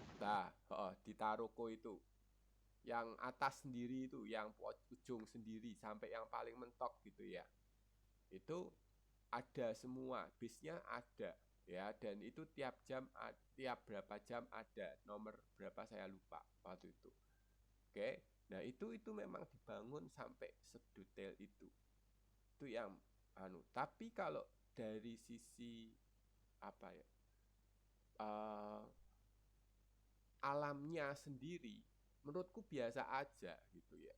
Tapi itu tadi, Indonesia mungkin lebih, kalau saya sih dari sisi alamnya lebih suka Indonesianya ya, tapi Indonesia itu yang kurang itu adalah bagaimana komunikasi eksternalnya, dan yang kedua adalah membangun infrastruktur pendukung untuk itu, ya, termasuk bisnya dan lain-lain gitu ya. Kita itu kan lebih banyak di sini bergantung misalkan pariwisata di Jogja gitu ya.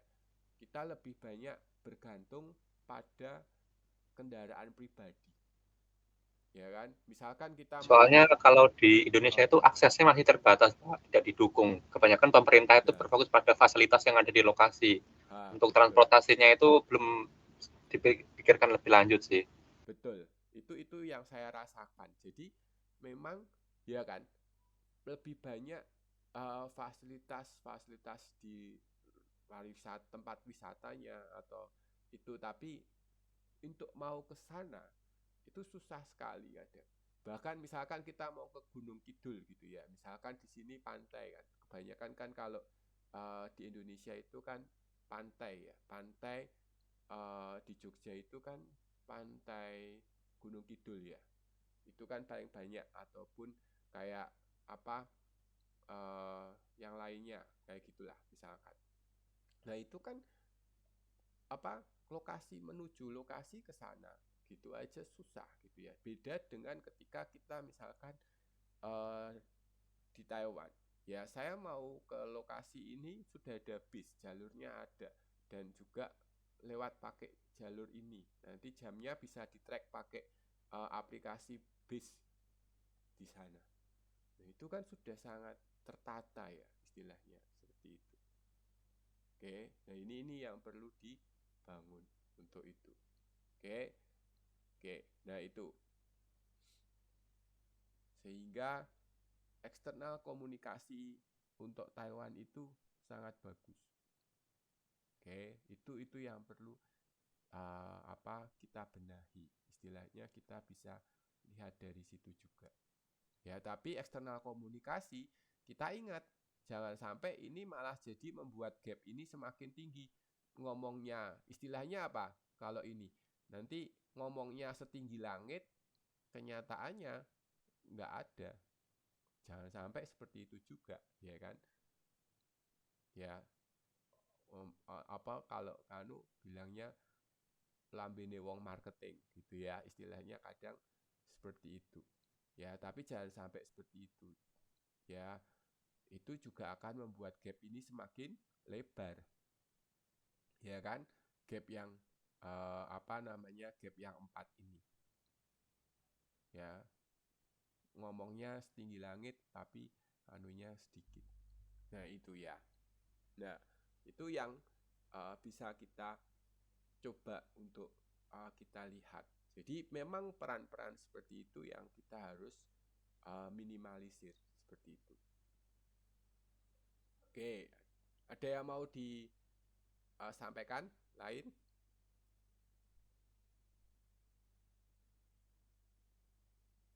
Gak ada? Oke, nah sekarang dengan beralihnya servis ke dengan menggunakan jasa elektronik gitu ya, atau e-service gitu, maka sekarang juga ada e-ServQual ya, untuk service quality. Yang pertama adalah efisiensi. Ya, bagaimana kemampuan pelanggan untuk mengakses website, mencari produk yang diinginkan. Jadi tadi 5 itu dikembangkan e-ServQual ya, untuk jasa yang dilakukan secara elektronik.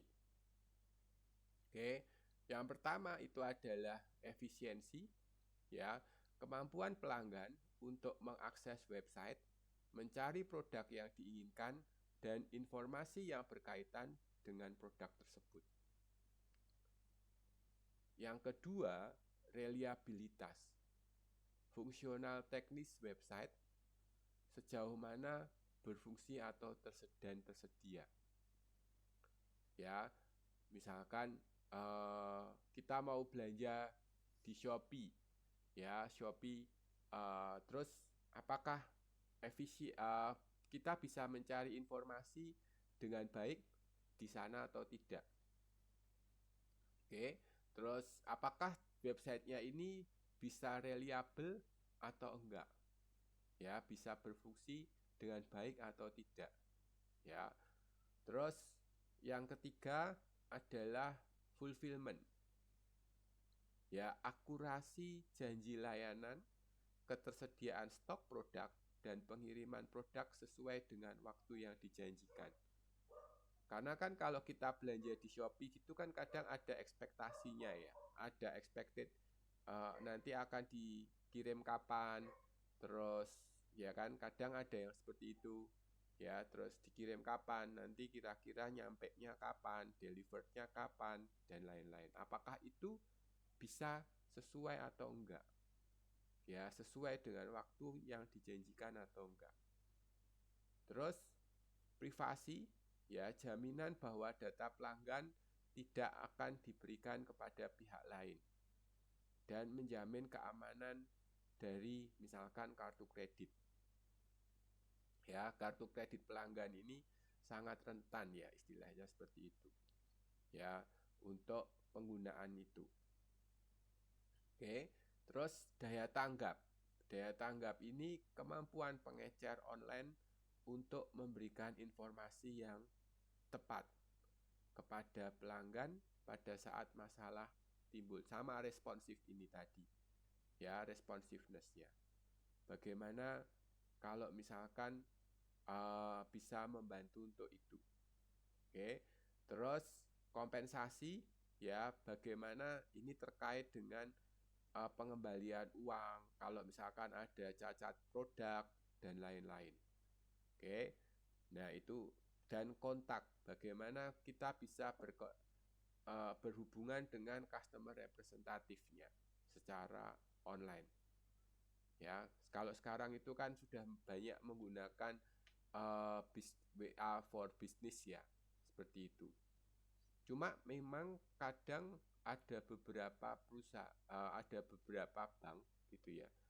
Misalkan kayak saya pernah itu, internet banking saya waktu itu lagi bermasalah gitu ya.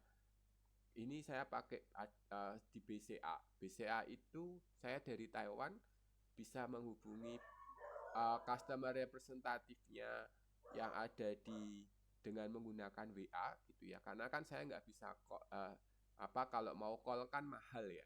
Istilahnya harus telepon ke customer representatif di Indonesia dan lain-lain. Saya pakai WA. Terus mereka bisa membantu untuk memulihkan kondisi seperti itu. Tapi saya harus melampirkan beberapa hal termasuk ARC saya seperti itu. Saya harus foto bahwa saya benar-benar ada di Taiwan. Terus paspor saya dengan visa cap terakhir kapan seperti itu keluar dari Indonesianya itu harus saya lampirkan. Nah, itu adalah salah satunya.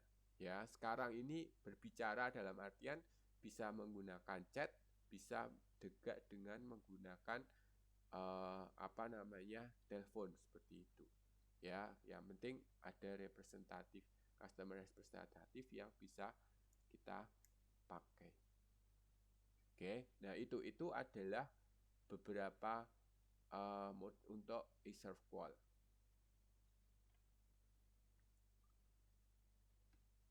Oke, nah menurut Anda kenapa masukan pelanggan itu penting dan apa fungsi masukan pelanggan bagi penyedia jasa?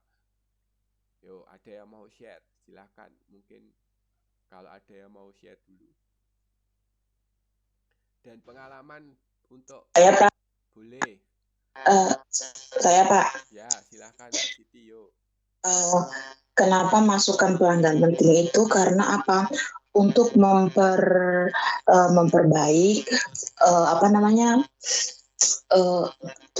benar-benar ngomongnya, memperbaiki pelayanan yang ada, maksud itu lebih baik gitu daripada sekarang gitu. Terus mengurangi apa yang kurang, misalkan pelayanannya tadinya gitu kurang buruk, kurang baik gitu. Nah, dengan adanya masukan pelanggan itu jadi dari pihak manajemen mereka itu akan mengubah untuk menjadi lebih baik. Kayak misalkan contohnya kayak pelayanan misalkan jasa KDI itu Pak. Setelah kita setelah kita menggunakan jasa mereka, nanti kan mereka kan minta kita survei balik dong. Waktu itu kan minta maaf nih Mbak, saya butuh survei 5 menit katanya. Gimana pelayanannya. Nah, terus dari masukan-masukan yang kita kasih ke mereka itu, mereka kan terekam kan, tercatat kan. Nanti dari pihak manajemen mereka akan memperbaiki fasilitas mana yang selama ini kurang gitu. Jadi itu merombak gitu loh Mbak. Gimana ya katakannya? Maksud itu yang memperbaiki agar lebih baik dari yang ada sekarang. Nah, kayak KDI kan sekarang pelayanannya dari mulai saya pertama lihat ke sini sampai sekarang itu sekarang pelayanannya tuh udah mulai lebih baik gitu. Nah, itu karena apa? Itu salah satu fungsi dari salah satu masukan dari kita semua gitu. Apa itu contohnya Mbak yang mungkin lebih spesifik Mbak? Lebih spesifik. Saya pertama kali. Contoh aja. Oke.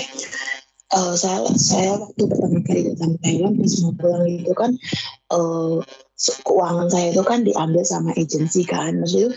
Nah terus saya telepon mereka kan, posisinya udah di bandara.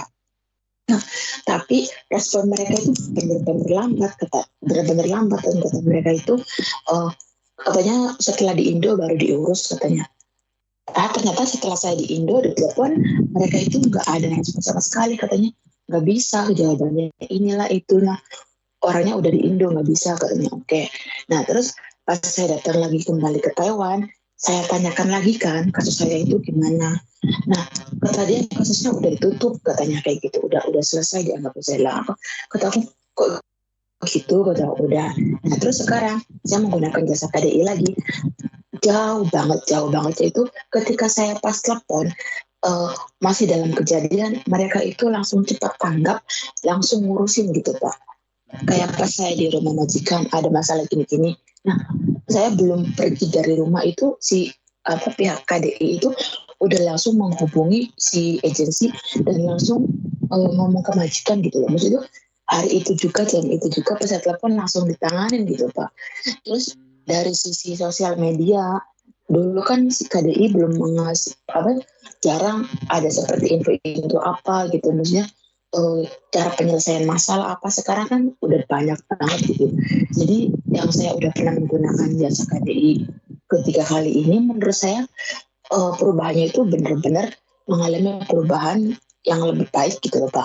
Walaupun masih ada beberapa yang mungkin masih perlu berbenah menurut saya. Ya. Menarik. Berarti jadi sekarang lebih responsif ya Mbak ya? Ya lebih responsif gitu. Jadi masukan tuh pelanggan tuh penting, yaitu kenapa penting itu untuk memperbarui manajemen mereka hal-hal yang menurut kita itu masih kurang bagus. Fungsi masukan pelanggan yang berarti hampir bersautan sama yang pertama itu, memperbaiki sistem mereka gitu, pelayanan mereka agar lebih baik lagi. Itu Pak. Oke, ya. Makasih Mbak Siti. Ya, itu memang salah satunya bagaimana bisa membantu untuk menjelaskan itu gitu ya, istilahnya meningkatkan pelayanan yang ada sehingga bisa menjadi lebih baik. Good. Ada yang mau menyampaikan lagi? Ya Pak. Ya silakan Mas Anang. Untuk saya pribadi adanya kritik dan saran ini kalau bagi saya itu kayak ngasih informasi yang sebelum kita tahu, dalam artian kita masalah itu kita belum evaluasi ya, terus ada kritik dan saran itu membuat kita masalah ini ada gitu. Nah itu untuk adanya kritik dan saran itu bisa meningkatkan kualitas dan produk yang kita tawarkan kepada konsumen. Misalnya gini, misalnya saya di bidang fotografi ya, di rumah itu ada klien itu maunya gini, tapi dari FG kita itu kurang respon gitu. Dari kan sebelum kita diedit lebih lanjut, kalau udah ada note dari pelanggannya kan lebih baik gitu Pak, ada kritiknya, ada sarannya gitu. Jadi kita bisa menyesuaikan dengan kemauan mereka, kebutuhan mereka. Selain itu adanya kritik dan saran juga membantu kita dalam menjalin komunikasi dengan pelanggan sih. Iya, dalam artian gini, karena banyak pelanggan yang katanya bodo amat lah, saya ya udah terima-terima aja. Ada juga pelanggan ya saya kasih kritik dan saran ini buat kebaikan dari usaha yang kita jalankan. Jadi misalnya gini, Pak Halim pakai jasa saya, Pak Halim kasih kritik kepada saya kalau jasanya kurang friendly lah, pegawainya kurang welcome lah gitu kan. Itu bisa menjadi masukan buat saya untuk mengevaluasi dari kinerja tim saya sendiri gitu. Oke. Berarti ya. Lah Mas, sekarang kalau kita mau satu hal lagi nih. Kadang konsumen itu tidak serta-merta memberikan kritik atau saran yang jujur. Ya, misalkan udah oke gitu ya. Tapi setelah itu dia sebenarnya kecewa gitu ya. Gimana cara kita sebagai penyedia jasa untuk mendorong konsumen mengutarakan secara jujur pada pengalaman sebagai penyedia jasa? Ada itu saya ada pernah satu klien di rumah, klien wedding ya. Itu kita udah editing, rampung, udah deal, tapi kayak dia kan CS saya kan cewek Pak. CS saya kan cewek. Kebetulan yang di rumah itu kayak ya kasih temennya yang CS saya ini, dia udah bilang ke tim saya itu udah oke, tapi dia sering ngomong sama CS saya ini, customer saya, service-nya itu ada yang kurang nih, ada yang perlu diperbaiki lagi gitu. Lah terus CS-nya ini bilang sama tim itu, timnya kan bilang lah kemarin kan udah oke, kok ada revisi lagi. Ternyata itu dia nerimanya itu nggak ngecek full Pak. Jadi yang ngeceknya cuma yang file-file atas, yang file-file bawah itu belum dicek semuanya. Setelah dicek semuanya itu dia masih ingin diperbaiki lagi gitu. Ya saya kan ada garansi kalau kepuasan pelanggan itu utama kalau bagi saya gitu. Oke, berarti karena itu ya, jadi tidak bisa secara gitu ya, secara jujur menyampaikan. Iya Pak, kadang kan gini Pak, kadang orang yang kasarnya ngomong sama tim sama ngomong sama CS itu beda Pak. Dalam artian dia ngomong sama tim maunya gini-gini, tapi setelah dilakukan sesuai keinginan, tapi ternyata belum. Nah, adanya CS di sini kan kayak seperti teman curhat itulah Pak. Dia menerima dari semua masukan gitu kan. Jadi saya sendiri nggak langsung nerima mentah-mentah dari kritik dan saran orang lain itu, tapi saya lihat dulu, oh benar apa enggak sih itu gitu. Oke, itu ya, berarti itu satu hal ya. Oke, good point. Soalnya kadang itu juga ada pelanggan yaitu tadi yang tidak mau mengutarakan apa yang dia rasakan secara jujur, dalam artian seperti itu. Jadi kadang itu nggak kepenak aku misalkan udah kenal sama Mas Anang, terus saya pakai jasa fotografi Mas Anang. Saya mau mengutarakan ke Mas Anang itu pekewuh kalau orang Jawa bilang, kadang mungkin ada ya, yang bener. gitu kan. Jadi aku mau, Mas kok kayaknya kurang bagus ya gitu, tapi ya, saya lihat Mas Anang, waduh tapi gimana ya, pekewuh rasanya. Akhirnya nggak enak gitu Pak. Nah, terus akhirnya nanti saya ya udahlah biar aja, besok lagi saya nggak mau pakai Mas Anang, tapi setelah itu karena saya merasa udah kecewa gitu kan. Iya, kalau saya pribadi itu yang kadang terjadi, konsumen seperti kalau itu. Saya memposisikan CS saya, customer di rumah itu yang biasa nerima orderan itu, nerima job itu sebisa mungkin friendly, memperlakukan customer itu seperti temannya sendiri gitu sih, kayak diajak maunya kayak gimana sih, ini udah bisa apa belum gitu atau saya.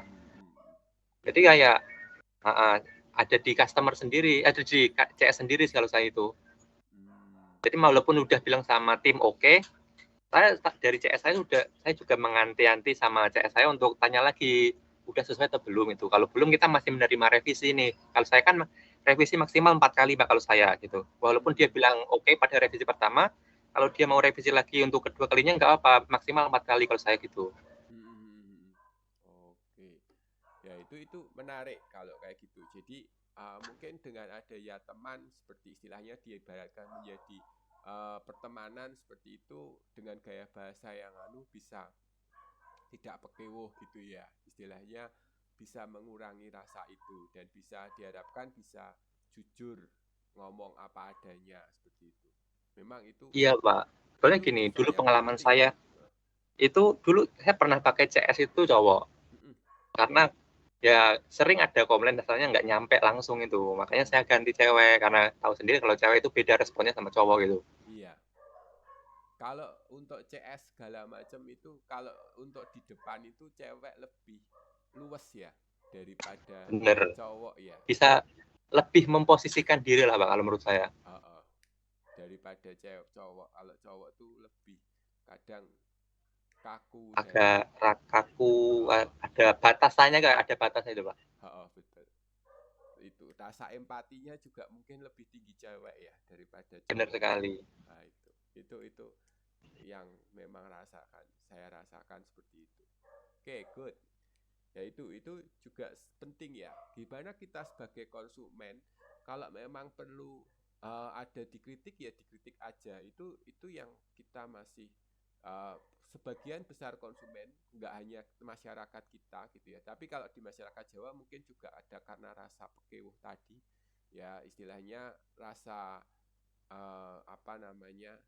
kayak ya sungkan gitu ya. Terus enggak lah gitulah. Terus apalagi kalau misalkan dengan orang yang lebih tua gitu ya. Kadang kan karena kita dididik juga kita jangan sampai orang tua gitu ya, misalkan seperti itu. Jadi ada beberapa hal-hal yang semacam itu yang membuat kita jadi jangan seperti ini gitu ya, jangan seperti ini. Kadang membuat itu menjadi kita nggak mau menyampaikan itu.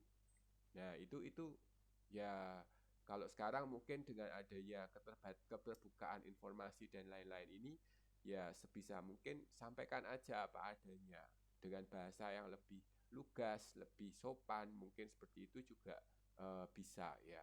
Nggak harus terus dikritik secara kasar gitu, tapi maknanya tetap sama, maknanya tetap tidak menghilangkan makna seperti itu ya, istilahnya seperti itu. Nah, oke, ada lagi yang mau menyampaikan mungkin dari chat, mungkin kalau ada, belum ada.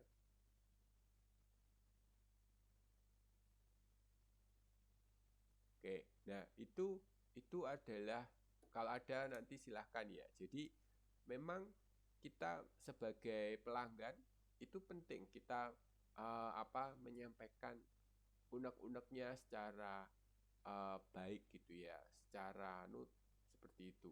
Yang penting kita sampaikan secara profesional, secara jelas, tapi jangan sampai menyerang pribadi, istilahnya juga sama seperti itu ya. Terus bagaimana kita sampaikan dengan lebih bijaksana. Kita juga sebagai konsumen harus perlu untuk menyampaikannya secara lebih bijak seperti itu ya. Oke, nah biasanya terus nah sekarang yang selanjutnya kita lanjut aja ke produktivitas pada sektor jasa. Nah di dalam produktivitas gitu ya, itu ada kita melihat dari kuantitas dan kualitas output ya, serta dibandingkan dengan inputnya. Kalau outputnya itu lebih banyak dengan input yang sedikit, maka kita sangat produktif. Tapi kalau outputnya itu sedikit ya, maka kita ini kurang produktif, istilahnya seperti itu. Nah, ada beberapa item. Yang pertama untuk output jasa ya, itu ada beberapa hal. Yang pertama adalah volume layanan. Oke. Terus ada segmentasi pelanggan, ada market share. Nah, ini nanti yang mungkin juga bisa teman-teman sampaikan di sini. Misalkan kuantitas output jasa yang mau kita lihat, volume layanannya. Misalkan kita bisa mengukur dari banyaknya konsumen datang per hari ataupun seperti itu ya. Terus segmentasi pelanggan, misalkan seberapa banyak pelanggan yang bisa kita capai, apakah hanya khusus pelanggan di daerah kita ya, atau kita bisa mencakup skala lebih banyak ya, ataupun seperti apa. Terus kalangannya, apakah sektor jasa yang kita maksud ini hanya untuk kalangan umur 25 tahun sampai 35 tahun misalkan ya, atau seperti apa. Nah, itu mungkin juga bisa, atau hanya jasa kita ini hanya untuk cewek, tidak bisa untuk cowok, atau jasa kita ini hanya untuk cowok tapi nggak bisa untuk cewek misalkan ya, dan seterusnya ya. Itu bisa seperti itu. Terus input tenaga kerja. Nah, berapa kalau ini berapa tenaga kerja yang kita punya misalkan, ataupun bagaimana dengan rotasi karyawan dan lain-lainnya. Terus input modal ya, ada teknologi ya, ataupun informasi, ada elektronika ya, ada mesin layanan, ada saluran, ada jaringan kerja, dan ada fasilitas dan prasarana.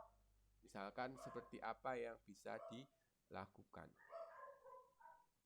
Terus dimensi kualitas dari produktivitas jasa ya, ada dimensi output dari kualitas jasa.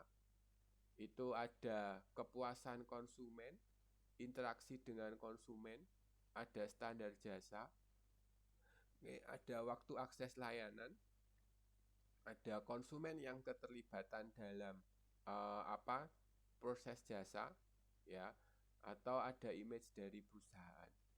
Ini kualitas dari produktivitas. Oke, sedangkan input yang tidak berwujud itu terkait dengan kepuasan dari karyawan, terus ada keahlian, kriteria kinerja ya, rekrutmen, program pengembangan karyawan, dan seterusnya.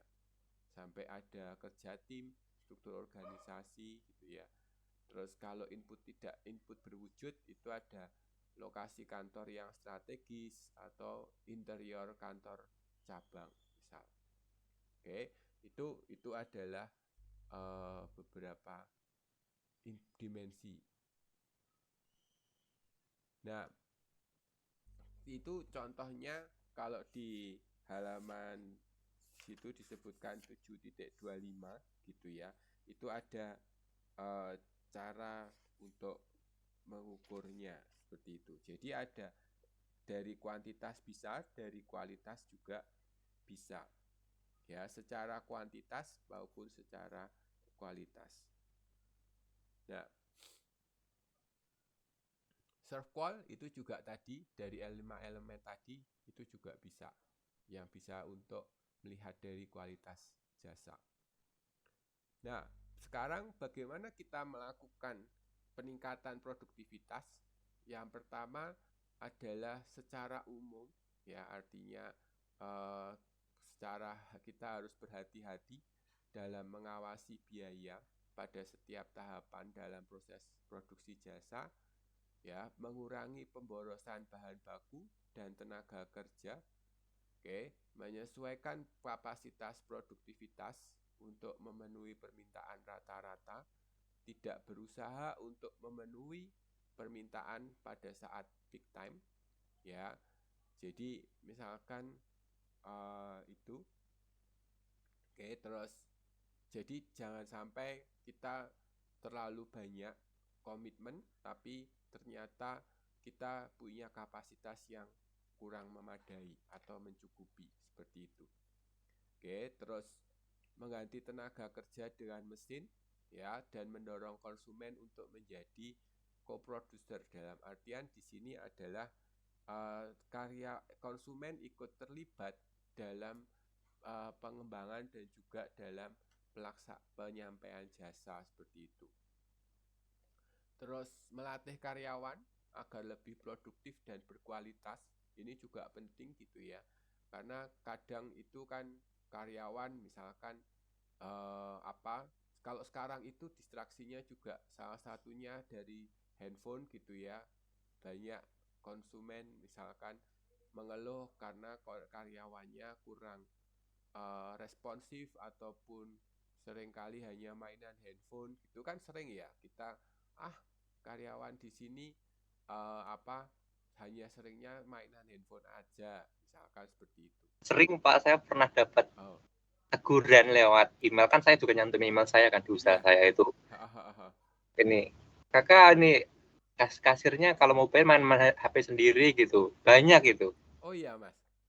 Banyak Pak, karena kan saya ada kayak kritik dan saran itu saya kasih kertas sama lewat email gitu Pak. Jadi saya bisa, kan saya jauh ya Pak, saya bisa ngelola sendiri gitu. Walaupun kita juga ada pantauan CCTV, kalau CCTV kan nggak efisien Pak kalau saya. Iya, kita kan nggak dengar suaranya gitu. Ya. Dan kita iya, nggak bisa jelas. Ya emang CCTV ada buktinya gitu. Tapi kalau ada email kan kita bisa memperkuat lagi gitu. Bener itu Pak. Sering saya itu. Itu soalnya susah. Kita mau bener-bener restrict seperti itu nggak bisa juga. Kecuali mungkin kayak pramugari atau pramugara itu ya memang sudah ada aturan kayaknya mereka nggak boleh pegang handphone selama di depan pelanggan gitu ya. Dan juga kan mungkin sinyal internet dan lain-lain kan nggak bisa kan istilahnya kan aksesnya mereka juga terbatas istilahnya seperti itu. Nah itu iya, memang penting itu seperti itu ya. Kecuali kalau mungkin ini Mas megang handphone tapi handphonenya untuk fotografinya. Jadi misalkan ada chat masuk ke situ gitu ya ataupun itu boleh kan. Kalau seperti itu terkadang gini juga Pak, ada kayak miss salah paham. Kan kadang kasir saya kan juga membantu yang buat pemesanan online gitu. Mungkin dia lihatnya pegang HP itu mainan HP padahal lagi layanan yang pesan online juga gitu. Nah, itu ya. Karena kalau gitu kan saya kan nggak bisa, oh ini salah, ini benar, nggak bisa gitu langsung. Jadi kan saya lihat dulu di CCTV-nya gimana sama yang di lokasi itu benar nggak sih yang si A itu waktu kerja mainan HP atau emang itu bantuin yang divisi lain gitu. Saya kan nggak bisa langsung. Kalau sebagai nggak dikasih ini Mas, aturan bahwa nggak boleh main handphone. Kalau gini Pak, hanya boleh pegang handphone fotografi ya aja. Misalkan hanya aturan sih handphone perusahaan gitu. Ya, aturan sih ada Pak. Itu yang dipakai sebenarnya itu ya handphone perusahaan yang buat ngelayanin yang pesanan online itu Pak sebenarnya, yang dilihat customer. Tapi customernya kritik sarannya itu ya dia main HP, kan customer nggak tahu Pak kalau itu kan HP milik perusahaan itu, milik kita itu. Yang dia amat tahu kan dia main HP gitu. Walaupun sebenarnya dia main HP entah buat apa itu kan juga nggak tahu kita. Saya sendiri kan juga nggak tahu gitu. Iya ya. Kita apalagi Mas Anang jauh dari di Taiwan gitu. Saya juga ngelacak IP-nya juga nggak bisa Pak. Kalau yang dibuka cuma kayak galeri atau yang lain kan IP nggak bisa dilacak Pak kalau dari jauh. Iya benar. Oke, nah itu salah satunya bagaimana karyawan bisa lebih produktif dan responsif seperti itu. Karena kalau sudah main handphone misalkan apalagi dengan chat dengan orang lain gitu ya yang bukan kerjaannya, itu akan jadi repot ya istilahnya konsumen jadi tidak terlayani atau yang lainnya gitu. Itu penting seperti itu. Jadi untuk meningkatkan produktivitas dari karyawan itu.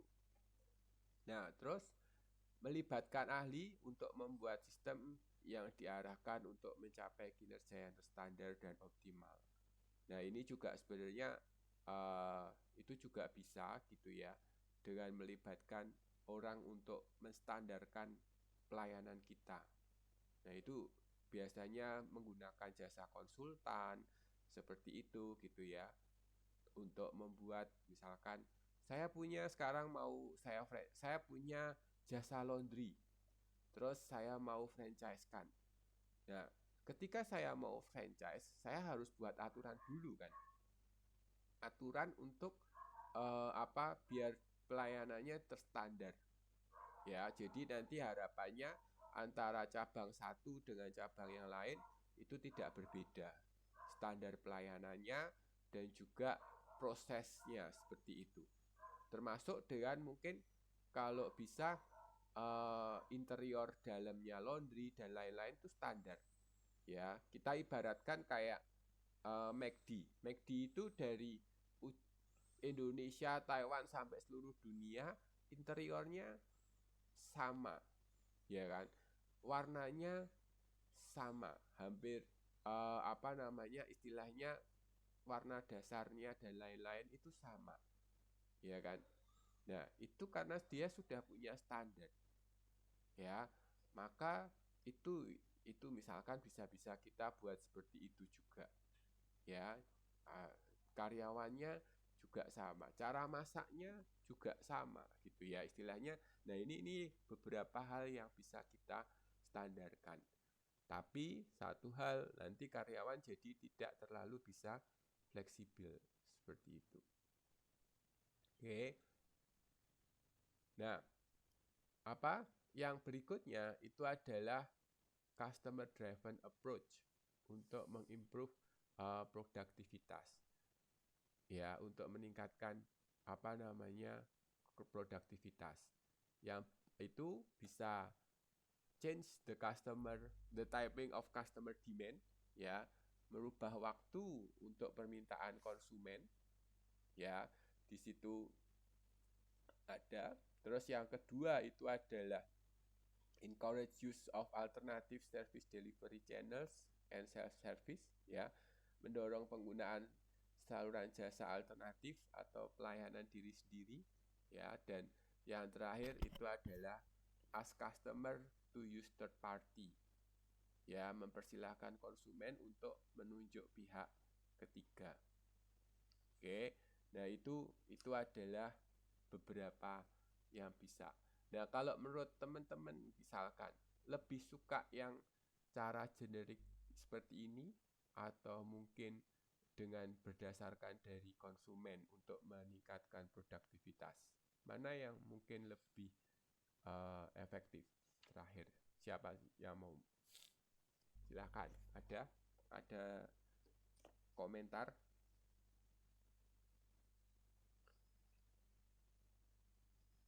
Mana yang lebih efektif untuk meningkatkan produktivitas pada jasa untuk itu? Kalau misalkan dari sini.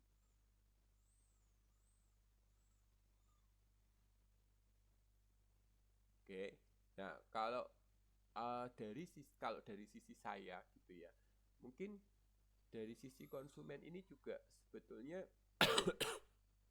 bisa lebih lebih efektif gitu ya, karena konsumen membantu untuk memberikan masukan kepada kepada penyedia jasa, ya, tentang terkait dengan meningkatkan produktivitas dari karyawan. Tapi dari satu sisi bahwa itu harus juga disertai dengan beberapa tindakan nyata dari manajemen atau pihak manajemen seperti itu. Nah, itu adalah hal-hal yang ada seperti itu terkait dengan apa yang bisa untuk ditingkatkan produktivitasnya. Nah, di sini juga dengan peningkatan produktivitas ternyata juga bisa meningkatkan suatu nilai bagi jasa kita, ya, seperti yang juga disampaikan di situ bahwa bisa memberikan dampak positif terhadap customer experience-nya. Ya, misalkan kita di hotel, ya, ketika karyawan hotel itu menjadi lebih produktif gitu ya, maka mereka akan terlayani menjadi lebih baik, ya kan? Mungkin misalkan karyawannya menjadi ini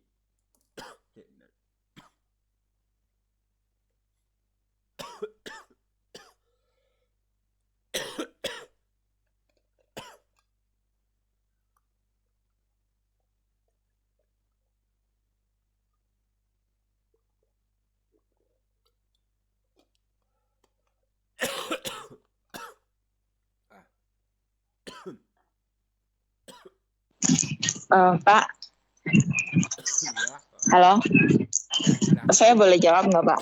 Boleh.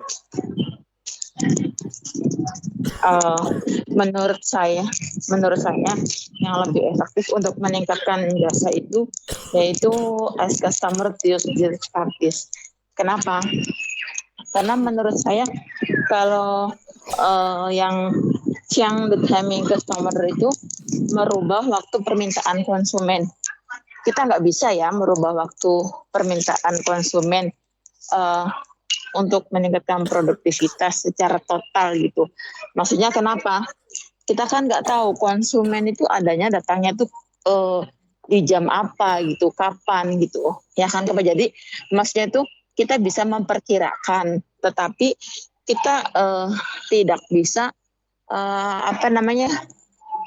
mengetahui gitu konsumen itu di saat waktu kapan penuhnya gitu dari sisi itu. Nah, terus kenapa saya lebih memilih bertanya konsumen untuk menggunakan to use third parties, karena kan kita kan maksud itu lebih baik kita kalau sebagai seorang pemilik jasa lebih baik bertanya ke konsumen gitu, maksudnya itu apa yang kita kurangnya gitu. Jadi apa ya, menjemput bola istilahnya gitu loh Pak, menjemput bola Pak. Yang tadi seperti Bapak bilang kan terkadang konsumen juga enggan memberikan kritik dan saran kan ya. Terus juga kadang ketika memberikan kritik dan saran terkadang konsumen antara bilang ke customer sama ke si tim sendiri kan berbeda kan. Berbeda pengucapan atau berbeda perkataan kan. Jadi menurut saya lebih aktual itu kita sendiri sebagai pemilik jasa berkata langsung, maksud itu menanyakan langsung apa ya yang kurang ya, maksud itu menurut kalian gimana ya, maksud itu jadi langsung to the point gitu Bapak, menurut saya. Jadi itu salah satu bisa meningkatkan produktivitas jasa. Itu Pak. Apa namanya ini saya. Oh iya, nah itu juga bagus dalam artian memang bagaimana membantu menggunakan konsumen gitu ya untuk meningkatkan produktivitas dari jasa dan karyawan kita juga seperti itu. Oke, good point untuk dari Mbak Siti. Makasih Mbak Siti. Ya, oke. Ada lagi yang mau disampaikan? Sudah? Ada yang mau disampaikan terakhir mungkin dari teman-teman semuanya? Sudah jam 11. Kalau ada yang mau disampaikan dulu silakan. Gak ada?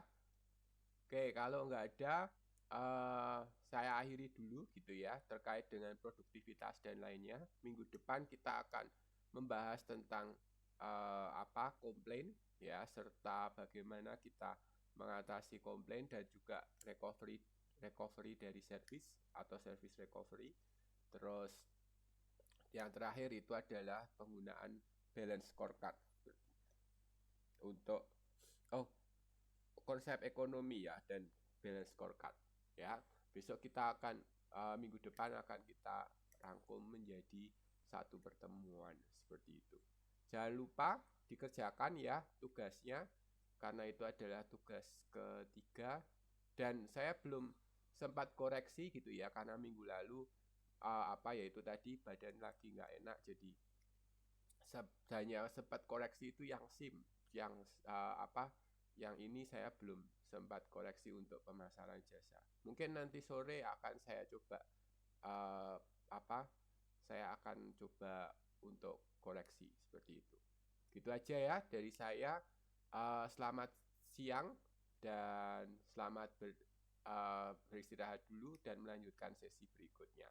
Terima kasih Pak. Selamat siang Pak. Selamat siang. Selamat siang Pak.